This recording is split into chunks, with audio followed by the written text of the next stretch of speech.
পানির নিচে ডুবে থাকা ধানগুলো যাতে পচে না যায় সেই ব্যবস্থা আজকে আমি আপনাদের দেখিয়ে দেবো কিভাবে আপনারা পানির থেকে ধানগুলো তুলে উপরে রাখবেন সেই প্রসেসটা। তো চলুন আমি আপনাদের পুরো ভিডিওটা দেখিয়ে দিব কিভাবে আপনারা ধানগুলো পানি থেকে তুলে দিবেন। যদি আমার ভিডিওটা ভালো লাগে অবশ্যই শেয়ার করে দিবেন। শুরু থেকে শেষ পর্যন্ত দেখার জন্য অবশ্যই অপেক্ষায় থাকবেন। তো আমি আপনাদের দেখানোর চেষ্টা করব কিভাবে এই যে পানির নিচে তলিয়ে যাওয়া ধানগুলো আপনারা উপরে তুলে দিবেন যাতে ধানগুলো পচে না যায়। আমাদের কয়েকদিনকার বন্যার পানিতে আহ, টানা পানিতে ধানগুলো তলিয়ে গিয়েছে। তো ধানগুলো যদি এইভাবে থাকে সবগুলো পচে যাবে। তো আপনারা দেখেন আমি কিভাবে ধানগুলো তোলার ব্যবস্থা করতেছি, শুরু থেকে শেষ পর্যন্ত দেখবেন। তো আমি এখানে কয়েকটা বাঁশ নিয়েছি। তো এখানে সর্বপ্রথম আমি বাঁশগুলোকে গেড়ে নিব। দেখেন সুন্দর একটা ব্যবস্থা। এই ব্যবস্থাতে আপনাদের ধানগুলো পচবে না, আপনাদের ধানগুলো সুরক্ষিত থাকবে। আপনাদের অনেকেরই লাভজনক হবে যদি পুরো ভিডিওটা দেখেন আমি কিভাবে প্রসেসটা করছি। আমার এই ধানগুলো কিন্তু মাটির নিচে লেগে গেছে এবং পানির তলে তলিয়ে গেছে। দেখুন আমি এই ধানগুলোকে এখন আমি তুলে দিব। একটা ধানও আর পচবে না, একটা ধানও নষ্ট হবে না, কারণ আমরা কৃষিকাজ করি, আমাদের ধানের উপর নির্ভর করতে হয়। তো সেজন্য আমি এই ভিডিওটা তৈরি করেছি, আপনাদের অনেকেরই উপকারে আসতে পারে। তো আমি এখানে তিনটা খুঁটি গেড়ে নিয়েছি, ঠিক আছে, তিনটা খুঁটি গেড়ে নিয়েছি এবং একটা লম্বা বাঁশ নিয়েছি। তো এই লম্বা বাঁশটা এই তিনটা খুঁটির মাঝে আমি বেঁধে দিব। এই যে আমি এখন এখানে তিনটা খুঁটির সাথে বাঁশটা বেঁধে দিব। আসলে আমরা যারা কৃষিকাজ করি আমরা যদি একটু মাথা খাটিয়ে কাজ করি তো দেখা যাবে যে আমাদের অনেক সময় নষ্ট হওয়া জিনিসগুলো আমরা সুরক্ষিত রাখতে পারবো এবং নষ্ট হওয়া ধানগুলোকে আমরা বাঁচিয়ে নিতে পারবো। এইভাবে যদি কয়েকদিন থাকে সব ধানেই কিন্তু পচে যাবে। তো আমি আপনাদের দেখিয়ে দিচ্ছি কীভাবে আপনারা পচে না যাওয়ার কারণ এবং পচে যাতে না যায় ধানগুলোর সেই ব্যবস্থা কিভাবে করবেন আপনারা। তো আমার ভিডিওটা আপনারা অবশ্যই দেখতে থাকুন মনোযোগ দিয়ে।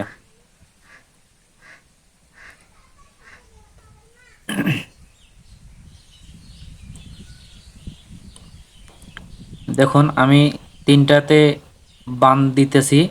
তো বান দেওয়ার পরে আপনারা দেখবেন যে কিভাবে, যখন আমরা অনেকে আছি যে চার পাঁচটা গাছ একসাথে নিয়ে আমরা বেঁধে দেই।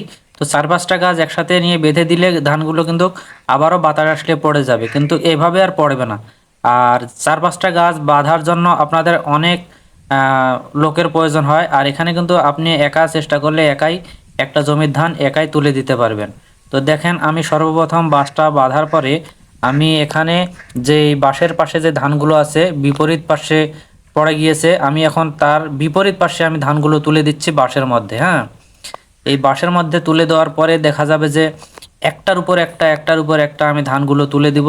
তাহলে আর ধানগুলো পানিতে লেগে থাকবে না, ধানগুলো গাছের উপরে ধান পড়ে থাকবে। এই যে আমি দেখেন আমি বাঁশের উপর তুলে দিচ্ছি।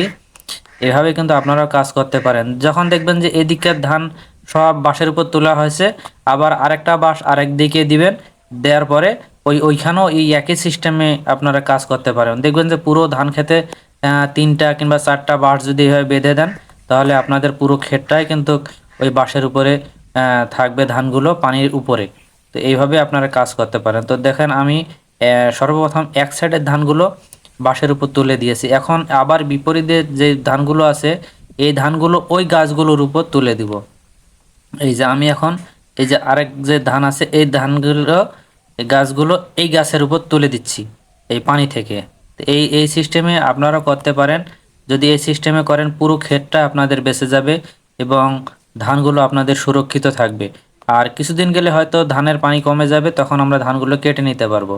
তাহলে আমাদের ধানও নষ্ট হবে না, আমরা সুন্দরভাবে দেখেন আমি সুন্দর করে এই যে ধানের গাছগুলোকে তুলে দিচ্ছি। কারণ এখন ধানের গাছগুলো তুলে দেওয়া মানে আমাদের এখানে শুকনার উপর ধানগুলো পড়ে আছে। এভাবে আপনারা কাজটা করতে পারেন। তো শুরু থেকে শেষ পর্যন্ত দেখার জন্য আপনাদেরকে ধন্যবাদ জানাই আমি। আর আরেকটা বিষয় হচ্ছে যে আমার পেজটিকে আপনারা যারা এখনও ফলো দেন নাই অবশ্যই ফলো দিয়ে পাশে থাকবেন। এই ধরনের নতুন নতুন ভিডিও এবং নতুন নতুন টেকনিকের ভিডিও পেতে চাইলে অবশ্যই আমার পেজটিকে ফলো দিয়ে আপনারা পাশে থাকতে পারেন।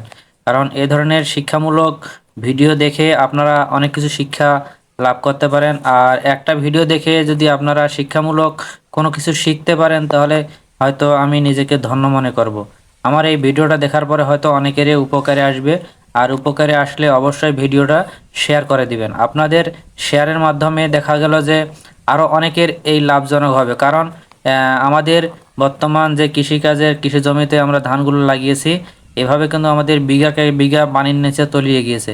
তো এই ভিডিওটা যদি আপনারা শেয়ার করে দেন তাহলে এই শেয়ারের মাধ্যমে হয়তো আরও অনেকে দেখতে পারবে, এবং দেখার পরে এই ভিডিওটা দেখার পরে আরও অনেকে এভাবে ধানগুলোকে তুলে দিতে পারবে। তো দেখেন আমি এ পাশ থেকে ধানগুলোকে পড়ে গেছে আমি এ পাশে তুলে দিচ্ছি গাছের উপর। এই যে একটা বাঁশ বাঁধছি, এই বাঁশটার উপরে কিন্তু বিপরীতে যে ধানগুলো আছে সব ধান ওইটার উপরে থাকবে। সর্বপ্রথম একটা বাঁশের উপরে তুলে দিবেন এক সাইড, আর পরে ওই গাছের উপরে আবার গাছ, গাছের উপরে আবার গাছ, এভাবে কিন্তু ধানগুলো সুরক্ষিত থাকবে। এবং আপনারা এভাবে দেখা গেল যে ধানগুলো ফিরিয়ে পাবেন। তাছাড়া এভাবে যদি ধানগুলো পানির নিচে তলিয়ে থাকতো তাহলে ধানগুলো পচে যেত। তো এই সিস্টেমটা আপনাদের কেমন লাগছে অবশ্যই কমেন্ট বক্সে জানিয়ে দিবেন। আর যদি ভালো লাগে অবশ্যই শেয়ার করে দিবেন। আপনাদের একটা শেয়ারের মাধ্যমে হয়তো আরও অনেক মানুষের উপকারে আসবে। এই ভিডিওটা দেখার পরে অনেক মানুষের যদি এইভাবে ধানের গাছগুলো তুলে দেয়, তো এভাবে তাদের জমির ধানগুলো বেঁচে যাবে। কারণ অনেকেরই ধান আছে যে সব পানির তলে তলিয়ে গিয়েছে। কারণ দেশের পরিস্থিতি খুব খারাপ ছিল, আবহাওয়া খারাপ ছিল। আবহাওয়া খারাপ থাকার কারণে হঠাৎ বৃষ্টি আসার কারণেই কিন্তু এই ধানগুলো পড়ে গেছে। আমাদের এই জমির পানিগুলো কিন্তু শুকায় গিয়েছিল। শুকায় যাওয়ার পরে হঠাৎ করে বৃষ্টির কারণে টানা 3 দিন বৃষ্টি হয়েছে। 3 দিন বৃষ্টি হওয়ার কারণে আবার ধান পড়ে গিয়ে পানির নিচে তলিয়ে গিয়েছে। তো আমি এই বুদ্ধিটা বের করেছি। তো এই বুদ্ধিটা যেহেতু মাথায় আসছে আমি এইভাবে কাজ করতেছি। তো আপনারা চাইলে আপনারাও এই বুদ্ধিতে কাজ করতে পারেন, আর আপনাদের ধানগুলো এইভাবে সংরক্ষিত করে রাখতে পারেন। আপনাদের ধানগুলো বেঁচে যাবে। যেদিকে হেলবে ওদিকের বিপরীত পাশে আপনারা বাঁশগুলো গাড়বেন, ঠিক আছে? তো আমি পুরো ক্ষেতটাই এইভাবে তুলে দিব। আমার কাছে খুবই ভালো লাগছে সিস্টেমটা। আমি প্রথম বের করেছি এই সিস্টেমটা আপনাদের মাঝে শেয়ার করার জন্য, যে আমি শেয়ার করি এইভাবে যদি আপনারা করেন তাহলেও দেখা গেল যে আপনাদের ধানগুলো বেঁচে যাবে। তো আমার ভিডিওটা আপনাদের কাছে অকুল আকুল অনুরোধ থাকবে, আমার ভিডিওটা যারা যারা দেখছেন অবশ্যই ভিডিওটা শুরু থেকে শেষ পর্যন্ত দেখার জন্য অনুরোধ, এবং শেয়ার করে দেওয়ার জন্য অনুরোধ করতেছি। আপনাদের একটা শেয়ারের মাধ্যমে আরও অনেকে দেখতে পারবে এবং তাদের ধানগুলো বেঁচে যাবে। তো শুরু থেকে শেষ পর্যন্ত দেখার জন্য আপনাদেরকে আমি ধন্যবাদ জানাই। আর এই ধরনের নতুন নতুন ভিডিও পেতে অবশ্যই পেজটিকে ফলো দিয়ে রাখবেন।